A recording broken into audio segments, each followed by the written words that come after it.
Everybody talks about scalability. Do you know what scalability means? Scalability means you grow a business by keeping your customers. That's what a business is not scalable if you are not keeping your customers, right? So that's what, when we talk about retention, that's keeping your customers, right? So that is on purpose and good for business, right? So it's totally aligned.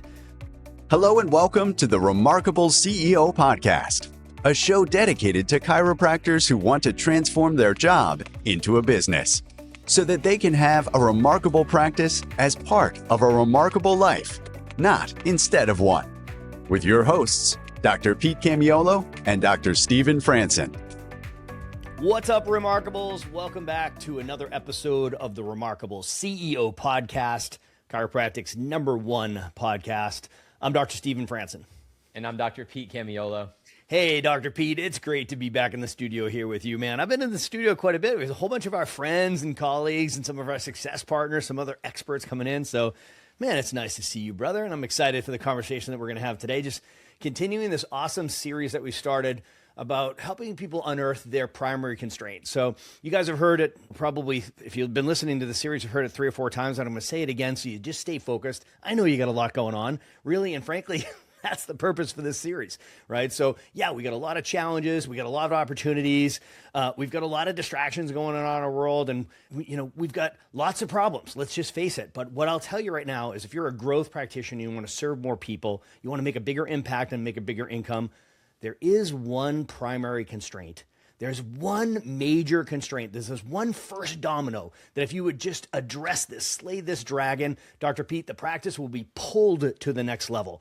If we can just focus on this singular issue, slay this one dragon, it's going to open us up to expansion. The practice will be pulled forward, we'll compress time, and then we'll have an opportunity to deal with the next issue. Because you know that every level has a new devil, there's going to be a new set of problems, right? And we welcome those, right? The stress of abundance that comes when you grow the business. So, we've said throughout this series, you can't chase 2 rabbits, never mind 5. Let's identify what is the one rabbit that you need to be chasing right now, that one key thing, that one linchpin, that one door. Once you unlock it, it swings open. And doors swing on small hinges. Maybe the hinge that we need to be focusing on your practice right now is retention.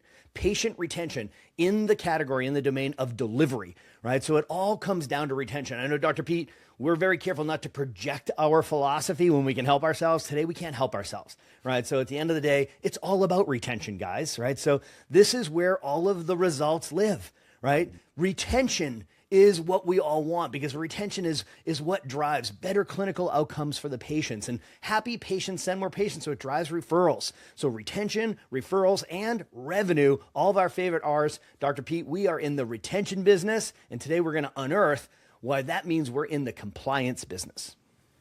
I had a grin the whole time you were talking, so if you're not watching, you wouldn't know, so that'd be weird. But if you watch on YouTube, you'll be like, why is he grinning? I'll tell you why. A couple of things. Number one, this series, you might listen to it 2 years from now. Some of you may be listening to it, and it is 2 years from now. This is, by the way, it's the spring/summer of 2026. And this will be relevant then. If you didn't start with us in the series, I encourage you to go back a few episodes. It's absolute gold.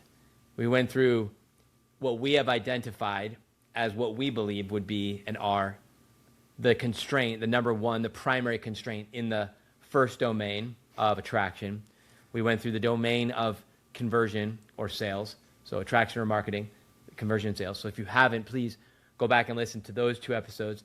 There was a preceding episode to that where we kind of set the frame for the series, which I encourage you to listen to that one. And I'm not just saying this because I want you to listen to our podcast more times.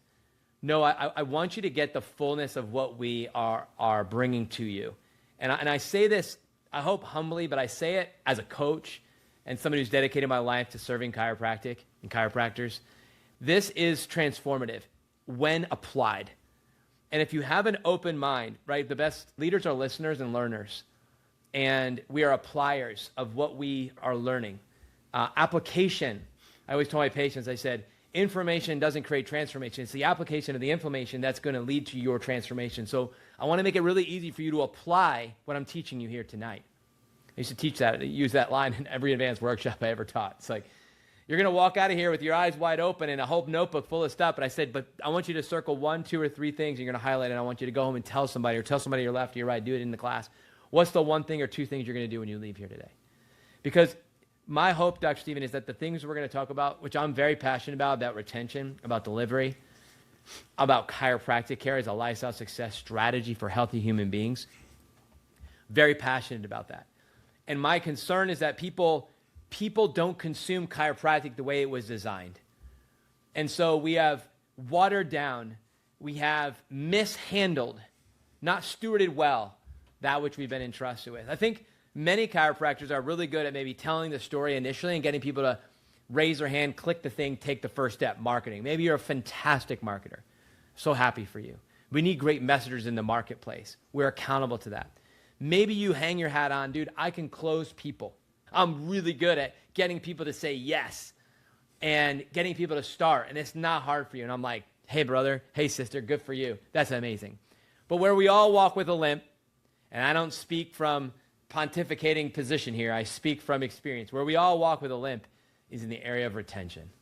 And I don't care if you're Dr. Stephen Franson with 300 plus PVA, could have been higher if you asked him, which I can ask him now and he can talk about it. But at the end of the day, there are root causes and there are constraints, and there is one primary constraint that we have identified that we're going to jam on right now in this episode that I believe all of you are going to get a ton out of, so I hope you're taking notes, because we're not pontificating here. We are laying it down brick by brick, and we want to create a pathway for you to break through this constraint in your business. I'd like to see us break through this constraint in the profession. That's right. And that's why I'm speaking I'm speaking a message that I hope lands in the profession on this episode, not just for a person, but for us all. And I believe what we're going to land on today and what we are going to discuss is that thing, Dr. Stephen. So we're gonna lay this out, guys. I want you to hear what we're saying. We're gonna lay out a formula, right? This isn't a string of a bunch of good ideas. Okay, so there is a sequential formula. There's a process. There is a system for you to be following, right? So we're just going to lay it out for you. We do not gatekeep in the Remarkable Practice. We are sharing it right here inside of this podcast for anyone who wants to tune in and listen, right? So you can take your notes. This is going to be your assignment to put this into play, right? So the metric, the KPI that we're going to be talking about here today is in the retention category. We're going to talk about churn rate is one of the KPIs we're going to talk about. We're going to talk about compliance percentage. We'll end up talking about stick rates and PVA. That's the KPI list that we'll be talking about. And when we talk about the business, we're going to talk about an incredibly important metric called retained revenue, right? So this is like, we're going to talk about the practice and the business because it's all intertwined. These are conjoined twins. You can't pull them apart, right? So we're going to talk about compliance driving retention, right? So, and when we talk about compliance, guys, we're not talking about you're doing things legally and according to regulatory restrictions. We're not talking about that kind of like third-party billing and compliance notes. That's not what we're talking about. We're talking about patients complying to the doctor's best recommendations for care. So when you hear us say compliance, we're talking about the patient complying to the doctor's best recommendations for care, right? So you'll hear us very often summarize this as the three-legged stool, right? It's getting the adjustments, the recommended schedule of adjustments in rhythm, breaking the bad habits that we tell them are causing their subluxations, and to enroll the exercises or lifestyle strategies that we give them. So add the exercises so that they'll hold their adjustments better, right? So three-legged stool is a way to summarize recommendations for care. So we're talking about patient compliance. And the most obvious one is scheduling, right? Making sure that a patient's following their schedule of care when it comes to the doctor's recommendations for care. Dr. Pete, this is such a big issue, right? So, there are bleeding neck issues, and then there's internal bleeding, right? So bleeding neck issues, everybody knows about. You don't hide a bleeding neck issue, right? When it comes to like attraction and new patients, when people don't have new patients, that's a very obvious thing, like a bleeding neck issue, like spurting, like it's like, this is a problem, right? Or conversions aren't happening. New ones are coming in, but they're not starting care, right? Those are the obvious things that everybody knows about. But my goodness, man, people miss the internal bleeding associated with retention issues, right? So with patient dropout or patients going inactive, it's what's known as churn, right? So when we start talking about your stick rate versus your churn rate, Dr. Pete, what we know is that there is a set of behaviors, this process, procedures, scripting. There's a whole equation that will drive greater patient compliance, and patient compliance is the key to driving those better clinical outcomes that create happy patients that refer more patients. And that, of course, drives more revenue, right? So we're talking about results, we're talking about referrals, we're talking about revenue. All of our favorite R's are all tied back to this incredibly important metric of compliance. So like you said, we're not going to often project on people like on this podcast in terms of our art, science, and philosophy of chiropractic, but we will do that a little bit today, which is simply put that we believe that chiropractic is a lifestyle success strategy for healthy human beings. That the longer you're healthy, the healthier you'll be. That being checked regularly and adjusted regularly and appropriately by a principled chiropractor is great for everybody, right? We teach that everyone needs a chiropractor. I can't be everyone's chiropractor, and I may not be your chiropractor type of thing. We teach this. We walk with that belief system. And so the idea of retention, it's not something you're trying to force on somebody. It's not a motivation to the patient. It is your brand. It is your product. And so if people aren't buying this, if you're not having people stay, then that's off brand. That's a product confusion in our world, the world we come from. So everything that we teach in the Remarkable Practice System and the Remarkable Business System, two sides of the coin, speaks to that, the product of chiropractic care as a lifestyle success strategy, lifetime family wellness care, all of that. That's a big mouthful. That's a whole big old thing to boulder to really understand and tackle. So we're starting with that end in mind, that would be the definition of success, that people start and stay under chiropractic care. Now, we're not going to tell you how frequently you should be adjusting them. That's not our role. That's your role as the clinician to determine the frequency of adjustments and how you structure your care recommendations. It should be based on what we teach, the two things, your clinical findings and their health goals. These two things come together to help me form my best recommendations. Dr. Stephen, you said something, and it just can go in one ear and out the other, but if you didn't hear that language, that's language that should be integrated into your business moving forward. Are you ready to hear my best recommendations for you? Listen, if someone stops complying with your best recommendations, they're settling for less than the best, and they're opting out of what you originally agreed to when you formed the relationship at the beginning at the what we would say the conversion process. So, Dr. Stephen, I want to start at the beginning of this, which is even before scheduling, you have to have a strong start, which starts with 4 specific agreements. We're not going to get into them, but I'm going to touch them. The first agreement we agree to when we begin a relationship with a new person, before they actually become a patient, they're still what we would call in the opportunity stage of the journey, is that we would agree to what the problem is. And that's a full stop right there. Because if you and them are not in agreement about what the problem is, there's misalignment. Anything else I'm about to say, and Dr. Stephen, you're about to say for the rest of this episode, just toss it out. Because we never actually agreed on what the problem was. So that's the first thing. You have to agree on the problem. And there's layers to that. Second agreement is we have to agree on what their goals are. Not your goals, their goals.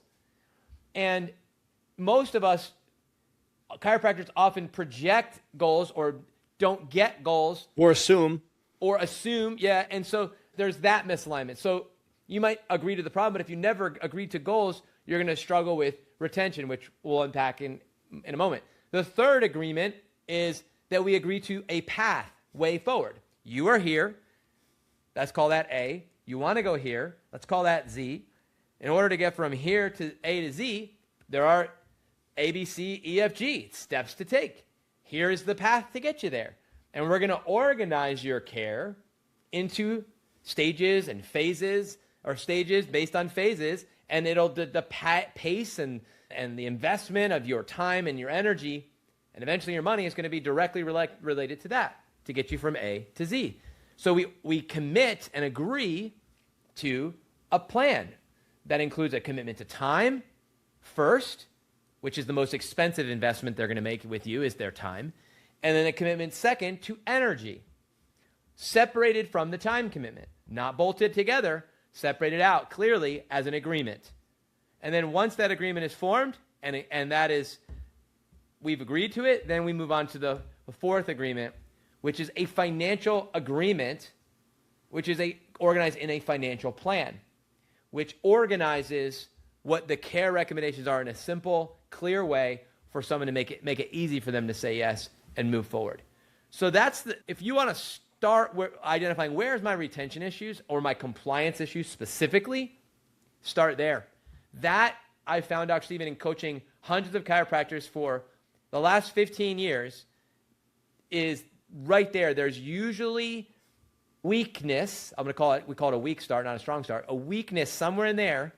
We're missing something, and that's causing us to have a weak start. And compliance would simply be a symptom of that root cause, which we never had a strong start. 100%, man. We're going to have to exercise some serious restraint here in this podcast, because you guys understand that we teach a 2-day seminar on what we're talking about right now. Right? So we're gonna do a half an hour podcast on this, right? So this process that you just described, guys, so you just heard Dr. Pete just masterfully go through the 4 agreements, right? So this is the remarkable practice, the TRP conversion process, right? It's called the 4 agreements: problem, goal, path, plan. And it's agreements. We have to agree. It's not we're just talking heads. We come to an agreement. This is a dialogue, not a monologue, right? It's asking, not telling, right? So you're asking provocative questions. You're not just teaching interesting information. You're asking them, what is the problem? And getting to the root cause of what brought them into the office, right? So it's not just, oh, I've got this symptom, or I've got this chief complaint, or I've got this. No, guys, the problem is the life effect.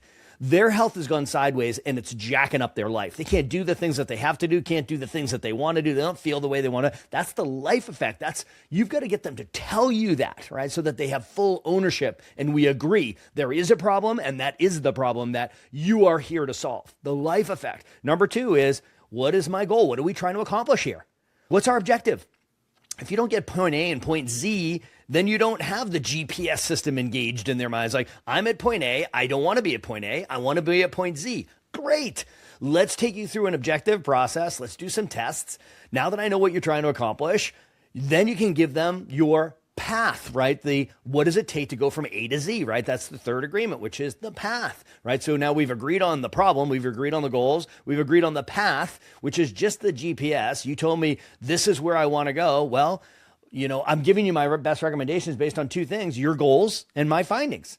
Your goals, you told me what you're trying to accomplish. My findings from the examination that we just did, these 2 things come together, and they tell us what you need to do to get what you want. Does that make sense? Yes, doc. Great. All right. So now we're on the 3rd agreement, and now we move into the financial, which is simply the plan, right? So it's like, what is it going to cost me to get the things that I need to do to arrive and reach my goals, right? So it's very straightforward: problem, goal, path, plan. It's a fast, incredibly efficient start. It's a strong start, and you create what's called wanting. In other words, the patient now wants the care, because now they understand that it's the care that's going to help them get what they want, which is the outcomes. Dr. Pete, it's so incredibly important that we get a strong start, because if you drag them in, you're going to have to drag them around, right? So we've all been there. Well, you know what it feels like when you feel like you're dragging a patient around. It's like you didn't get a strong start. You didn't generate wanting. And it's really incredible. When I say wanting, this is a marketing term. People want things. Right? So why do people stand in line to buy the new iPhone that comes out? They stand in line outside the store. That's just idiotic, isn't it? It's like, why? Because they want to get that new phone, right? So why do people go to one restaurant over another? Because they want. They watch a TV show. Why? Because they want to do that. Why do they wear a particular pair of jeans or sneakers? Because they want them, right? So you have to establish wanting. So just don't miss that. They already want a solution to their problems. That's why they showed up. Now you've got to get them to want chiropractic care. And that's a bridge you've got to build. And it happens through the 4 agreements: problem, goal, path, plan. Listen, it's all going to come down to the patient following your best recommendations for care. Let's face it, being a chiropractic patient can be a pain in the ass. If it's twice a week, 3 times a week, 4 times a week for the next 4 weeks, whatever your recommendations are, it's going to be inconvenient. People are over scheduled, they're overwhelmed, they're overcommitted. most people have more money than they have time. This is incredibly inconvenient, right? So you have to establish wanting to overcome not only the inertia of starting care, but the resistance to staying under care, because people are economists. Everyone's always looking for the exit. So guys, it's so incredibly important that you establish wanting. They have to understand, like, why should I want to get adjusted even once? Why do I need to get adjusted in a series? Why do I need to get adjusted in rhythm? Why do I have to keep my schedule so I keep my momentum? Like, you guys hear all this? Is like, all of this is creating value. This is a patient education process. So people want to follow your recommendations for care. They want to comply to care. You've established wanting. I now understand why I should get adjusted at all. I understand why I need to get adjusted in a series. I now understand the cumulative effect of the adjustments. I now understand how what I'm doing outside of the office is working against you. So every adjustment's 3 steps forward. I want to take either no steps back or 1 step back. I don't want to take back 2 steps back or 3 steps back between adjustments. Every adjustment is 3 steps forward on a journey. Now, if I stay in rhythm, I go 3 steps forward, no steps back, 3 steps forward, no steps back, 3 steps forward, 1 step back. And if your patients understand this, guess what, guys? They're going to want to comply to care. And once they really understand what causes their subluxation, Dr. Pete, this is the secret sauce right here, is people have to understand what causes their subluxation patterns, specifically and personally. Thoughts, toxins, traumas. They have to understand macro versus micro traumas. They have to understand, it was probably a macro trauma that started this subluxation pattern, but it's the micro traumas. It's your bad habits and repetitive things that you do all day. That's what causes, ready? Your subluxations to reoccur regularly. It's your bad habits and the stresses of your life that happen regularly cause your subluxation pattern to reoccur regularly, which is why regular chiropractic care makes sense. Listen, guys, if you don't help a person understand how their thoughts, toxins, and traumas, their lifestyle, their bad habits cause their subluxation pattern to occur regularly, then regular chiropractic care in rhythm, following the doctor's recommendations for care, complying to the 3-legged stool of adjustments in rhythm, break your bad habits, add your exercises. If they don't understand what causes their subluxation pattern to reoccur regularly, then regular, compliant chiropractic care doesn't make any sense. So, Dr. Stephen, like you said, this is a seminar, and we're going to put a bow on it here in the next, couple minutes. So we emphasized so far in this episode that, a strong start is critical. And then you unpacked some just gold that everybody hopefully is writing down, and you can integrate that into your practice and language today. Like today, if you're listening to this on Tuesday, go to the office today and start saying that and start integrating that.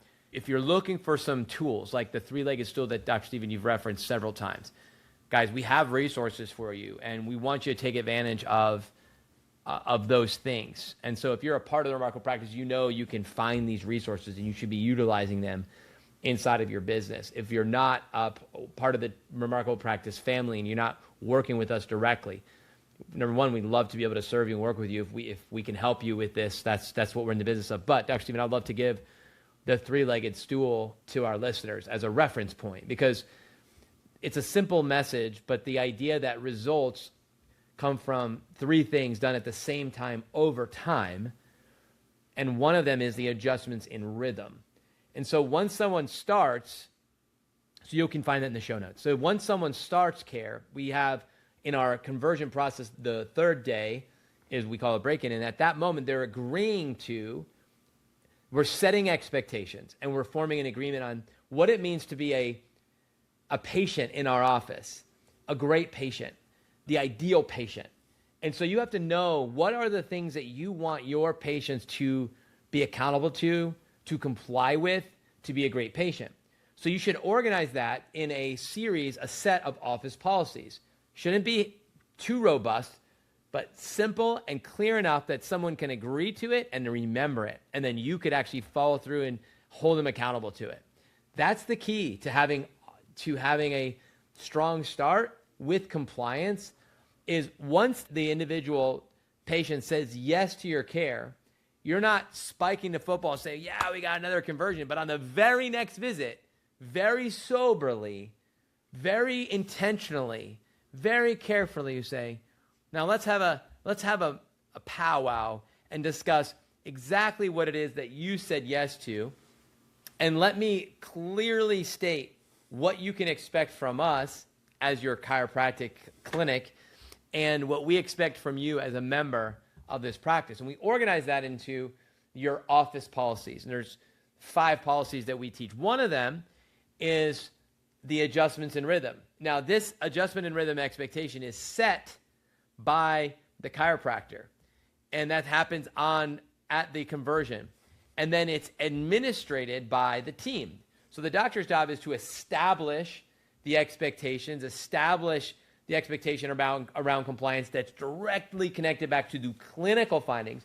And then the team, your role would be to administrate that, which is why we say the team's role is clinical as well. And so the team and the doctor combine together to surround that patient, loving them on both sides to say, hey, we're going to help you with your compliance, right? We're going to make it clear. You're going to agree to it. You're going to see that it's directly driving towards your better health outcomes. It enables us to do our best work, you to get the best results. We are all in this together. Chiropractic is a done with you experience in the program. And there's going to be expectations and agreements. We set those at the beginning. Expectations are what you set. Agreements are what you keep.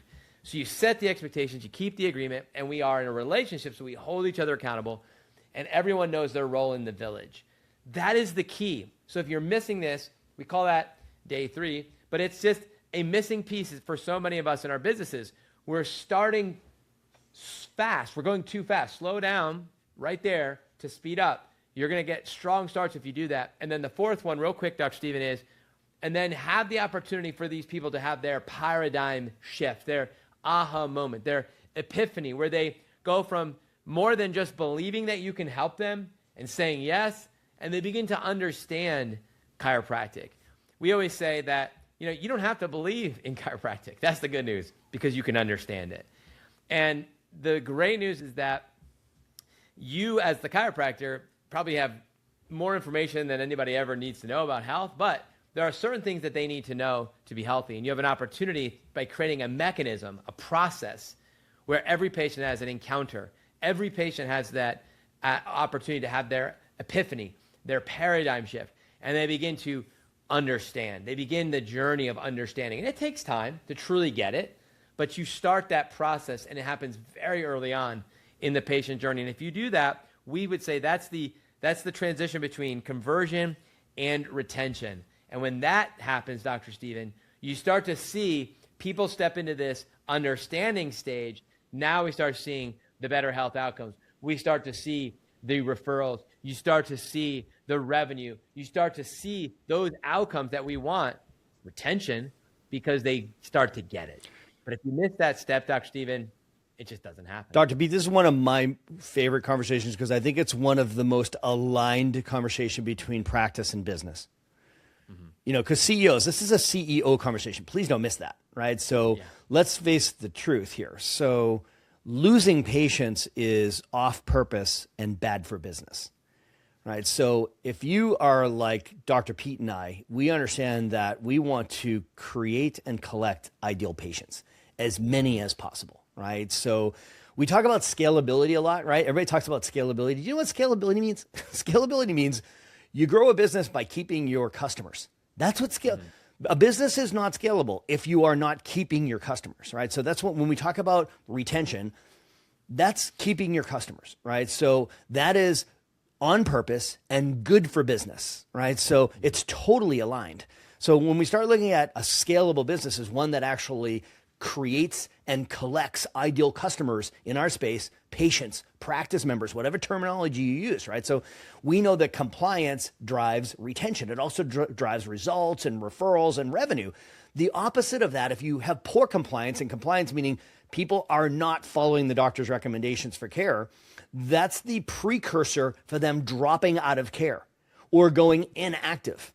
So first metric, compliance percentage. What percentage of your visits, what is the kept visit average, For those people that when you open the office for the shift, who was on the book, what percentage of those people actually came in for their appointment, period. That's kept visit average.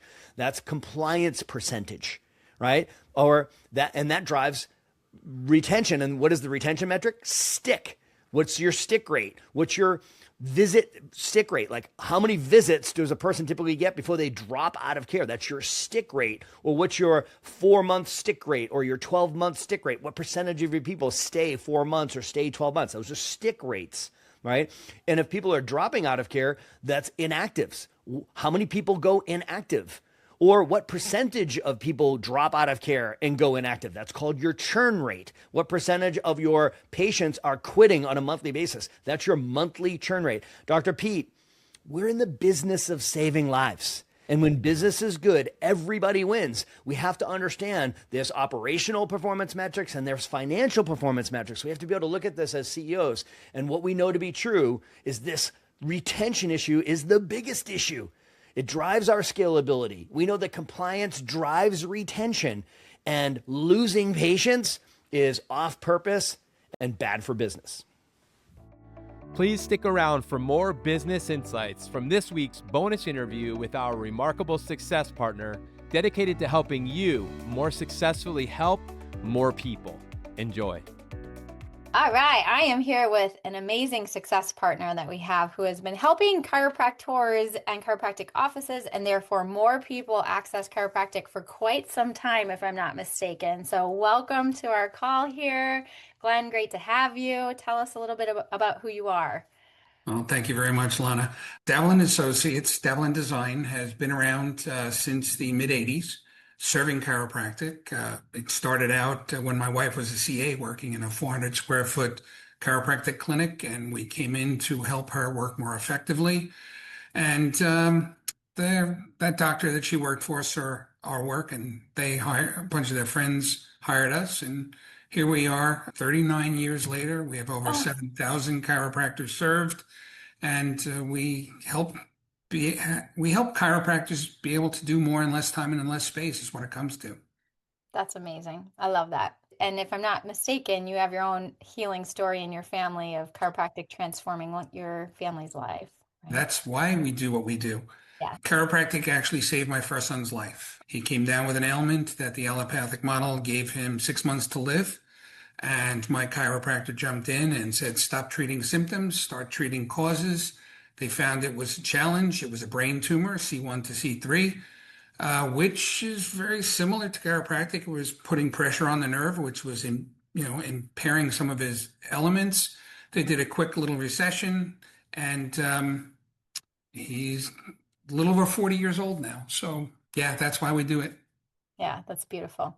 So I had the privilege of having you look at our office and give us some layout help, and it has made a difference for sure. And so why don't you tell us a little bit how you work with existing clinics as well as new clinics, looking at layout, maximizing space, being able to see more people? So first place, when people see Davlen Design, they look at us as a designer. It sounds like it's an aesthetic component of this. An art form, which, when you hire a designer, it usually means you're going to make things look really pretty, but it's going to cost a lot of money. And we're pretty much exactly the opposite. We'll make it look good. But most importantly, this is kind of the science of design. How do you pack 21 pounds of chiropractic in a 5-pound office? So dealing with so many chiropractors over the years, we've realized that 87% of the chiropractors I speak to severely underutilize their space. So we come in and can take a bird's eye view and look at a space and figure out how to best flow patients. How do we pack more volume and more services in there? Studying with, studying with Steve and TRP and all of the coaches and all of the colleges. We listen to what they're teaching, and then we figure out the best way to fit more into your space. Yes, and I will vouch for some of the things we just had in our conversation where you're like, oh, you could tweak this or have the CA do this over here. That was super helpful. Yeah, amazing. It's funny. Again, I'm a very numbers crunching person. It doesn't take very much to double a practice. Doubling a practice seems like, wow, geometric. But I did some statistical analysis. And if you take 3 of your stats your patient visit average, your weekly patient visits, and your fee per adjustment, and increase those statistics by only 1% per month, you've doubled your volume in 28 months. Works no matter where you are. 1% in PVA, 1% in new patients per month. And so we keep them around longer. We attract more because when you have a better educated patient, they're going to refer more of their friends. And while you're not going to charge 1% more every month, when it comes time to increase your fee, let's say by $5, think about me. Save my son's life. What's chiropractic worth to me? Anything you want to charge me, just don't tell my chiropractor because I pay cash. But so if we can tweak the improvement, the performance of your front desk CA by a little bit, she could do more. If we can help the doctor conserve time and motion, they can do more. And it's just very simple changes. Great case in point, a TRP client nearby me owned his own 1,200 square foot facility. He wanted to add an associate. He wanted to double his weekly volume, and he wanted to increase services. But he was in a 1,200 square foot brick building. He couldn't add on. So he was ready to move. That's what he called me back. Glenn, I'm going to move. What should I do? I looked at his space. I said, don't move. We were able to double his volume. We were able to go from one adjusting table and one exam room to 3 adjusting tables, 1 exam room. We were able to, he had 2 front doors, one facing one direction, one facing the parking lot. So it was even more of a challenge.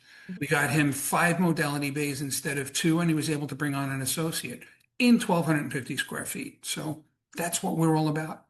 That's awesome. All right. So you've got everybody thinking like, I thought my space was well laid out. And then you looked at it and you were like, oh, you're using half of your space well, So if somebody wants you to look at their current space, or maybe they're getting ready to potentially move or open a practice, like what can they do? How do they get a hold of you? How do they start this process? Okay. So first place, it's never too early to reach me. We will talk to you. We just launched something for TRP clients exclusively, and that is trpclinicefficiency.com. Basically, we're going to look at your space and let you know. We're going to actually give you a score. And this is where you want your score to be lower than higher. You don't want a score of 90% because that means I can't do very much more. So let's say a doctor has 2 or 3 years left on his lease. I look at it and can let him know that, you have a score of 65%. That means you can grow by 35% more. So if they at least know that, and we start talking about how that happens without him having to move, he can now implement everything TRP is teaching them, and the marketing and the patient education and all of the growth strategies that TRP brings to the table. And then as he hits the next benchmark, we can implement phase 1 of change, hits the next benchmark, phase 2, and then hopefully we get him to the end of the lease. And yes, he might be in a pressure cooker, but ultimately he's got more cash flow, more revenue. And now he can either buy a building or move into the next facility, and we'll let them know how much space they really need. Yep. No, that's beautiful. Okay. And how to, probably we'll link this under the show notes so people can connect with you, and obviously they can find you online and reach out that way too. Yeah. Absolutely. So TRP site audit was one of them. Also trpclinicefficiency.com. I like clinic efficiency instead of site audit. That sounds a little... Yeah. I never want to be audited. Yeah. But so it depends on the person we're talking to.